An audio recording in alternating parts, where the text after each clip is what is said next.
పెద్దలకు కార్యక్రమానికి హాజరైన మేధావులందరికీ కూడా నమస్కారం తెలియజేస్తూ, వర్గీకరణ కోసం అనే కంటే వర్గీకరణ అమలు కోసం అనేది బాగుంటుందేమో అనిపిస్తూ ఉంది.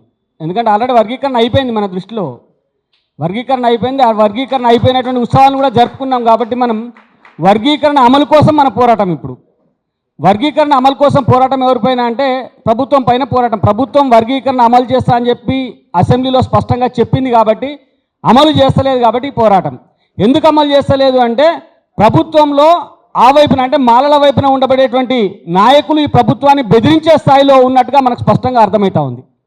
కాబట్టి మాలలే బెదిరించగలుగుతారా? ఈ ప్రభుత్వాన్ని మాలలు మాత్రమే నడుపుతున్నారా?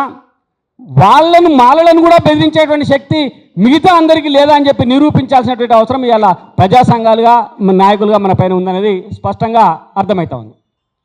రెండోది, చాలా ఇక్కడనే చూస్తున్నాం, అటువైపున విమలక్క ఉంది, ఇటువైపున నేనున్నా. నేను 100% రైటిస్ట్ని, విమలక్క అటు 100% లెఫ్టిస్టు, ఉద్యమాలు నన్ను వ్యతిరేకించేటువంటి వ్యక్తి.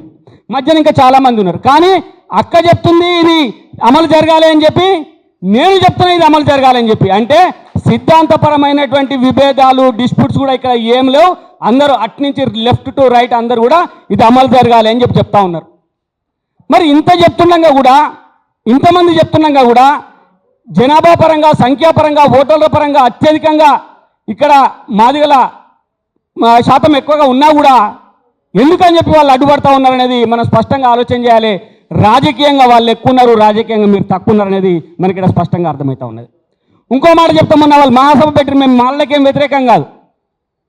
ఆ సభలో చెప్పిండ్రు ఇంజనీర్లు మేమే, డాక్టర్లు మేమే, ఇరిగేషన్ ఇంజనీర్లు మొదలు పుట్టింది మాలల నుంచే, విజ్ఞానం అంతా మా దగ్గరనే ఉందని. మేము కూడా అదే చెప్తున్నాం. విజ్ఞానం అంతా మీ దగ్గరనే ఉంది, డబ్బు మీ దగ్గరనే ఉంది, చదువు మీ దగ్గరనే ఉంది. కాబట్టి అనగారి డప్పు కొట్టుకొని చెప్పులు కుట్టుకునేటువంటి మాదిగల దగ్గర ఏం లేదని చెప్పి మీరే అంగీకరించారు. కాబట్టి ఈ లేనోడికి మద్దతు చేయమని చెప్పి కూడా వాళ్ళని అడగాల్సినటువంటి అవసరం ఇవాళ మన దగ్గర ఉన్నది. రెండో మాట చెప్తా ఉన్నా, ఇవాళ వాళ్ళు అడుగుతూ ఉన్నారు అన్నీ మేమే చేసినాం, అన్నీ మాకే ఉన్నప్పుడు లేనోడికి ఇయ్యి. సరే, ఇవన్నీ పక్కకు పెడదాం. కోర్టు కూడా తీర్పు ఇచ్చింది. మనకు సమాజంలో ఒక న్యాయం, ధర్మం అనేటువంటి 2 అంశాలు ఉంటాయి. మరి సార్ ఇక్కడ చెప్పిండు న్యాయం. కోర్టు ఖచ్చితంగా న్యాయం చేస్తుంది. న్యాయం ఏంటంటే 2 అన్నదమ్ములు ఉన్నారు. ఒక అన్న ఐఏఎస్ చదువుకొని బాగా సంపాదించుకున్నాడు, తమ్ముడు ఊళ్ళోనే వ్యవసాయం చేస్తూ ఉన్నాడు. ఆ ఉండేటువంటి 10 ఎకరాల భూమి వస్తే తమ్మునికి సగం, అన్నకు సగం ఇవ్వాలని చెప్పి న్యాయం చెప్తుంది. తమ్మునికి లేదు కాబట్టి కొంచెం ఎక్కువ అని చెప్పదు. కానీ ధర్మం అట్లా చెప్పదు. ధర్మం ఏం చెప్తా అంటే నువ్వు సంపాదించుకున్నావు కదరా, నువ్వు చదువుకున్నావు కదరా, నీ దగ్గర ఎక్కువ ఉన్నది కదా, లేనోనికి జరంతి అని చెప్పి ధర్మం చెప్తుంది. కానీ ఇక్కడ న్యాయము, ధర్మము 2 కూడా మాదిగలకు జరగాల్సినటువంటి, మాదిలకు ఇవ్వాల్సినటువంటి వాటా ఇవ్వాలి అని చెప్పి ఇక్కడ స్పష్టంగా చెప్తున్నటువంటి సందర్భంలో కూడా ఇలా ప్రభుత్వం అమలు చేస్తలేదంటే ఈ ప్రభుత్వాన్ని బెదిరిస్తున్నటువంటి వాళ్ళు, ప్రభుత్వం పైన పెత్తనం చేస్తున్నటువంటి వాళ్ళు ప్రభుత్వాన్ని ఉనికించేటువంటి పరిస్థితిలో ఉన్నారు. కాబట్టి మనం కూడా అమలు కోసం పోరాటం చేద్దాం. ఈ అమలులో భాగంగా ఎంఆర్పిఎస్ చేసేటువంటి ఉద్యమాలలో తెలంగాణ జర్నలిస్ట్ యూనియన్గా పూర్తిగా మొదటి నుంచి ఈ ఉద్యమంలో కలిసి వస్తూ ఉన్నాం.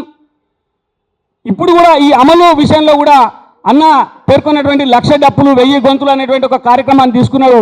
దానికి కూడా తెలంగాణ జర్నలిస్ట్ యూనియన్గా పూర్తిగా మద్దతు ఇస్తూనే మేము మా వైపు నుంచి అన్నకు రేపు జర్నలిస్టుల సంఘీభావ సభ కూడా ఒకటి పెట్టాలనుకుంటా ఉన్నాం. ఆ సభలో ఒక 5 డప్పులను కూడా నేను మా యూనియన్ వైపున అన్నకు బహుకరించేటువంటి ఒక కార్యక్రమాన్ని కూడా తీసుకుంటా ఉన్నాం.